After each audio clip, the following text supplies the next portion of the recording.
the first edition of Adam Smith's Theory of Moral Sentiments. I'm Adam Douglas from Peter Harrington, and I'd like to show you this copy of the first book published by Adam Smith. See here the title page where the Theory of Moral Sentiments by Adam Smith, Professor of Moral Philosophy in the University of Glasgow, and it was published in London, and it was printed for A. Miller for Sale, the Scottish bookseller in London, and also Kincaid and Bell in Edinburgh in 1759. There were 1,000 copies printed of this, his first book, and if he'd published nothing else, it would have been a substantial contribution to the philosophical debate of the 18th century.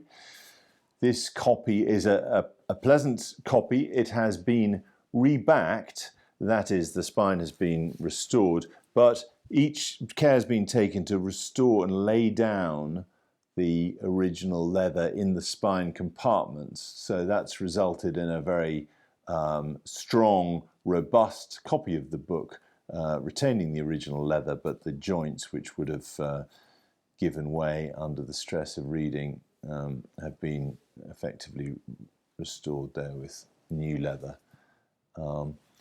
Inside, it's a nice clean copy. There are a few marks here and there where readers have marked passages that struck them as particularly interesting, but they're simply this kind of thing, a penciled mark in the margin. It could be removed, but it's much nicer to leave it to show what a contemporary or an early reader thought of the book.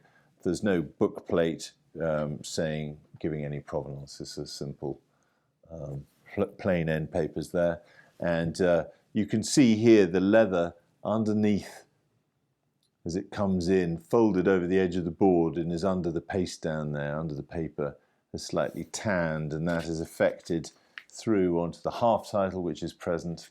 It actually looks a little worse on your screens than it does in the flesh, and it's faint impression of it left just there on the title page itself, but really that is not a disfiguring thing, a very pleasant copy of the book. For full details of this book and other books by Adam Smith, other economists and members of the Scottish Enlightenment, please see the Peter Harrington website.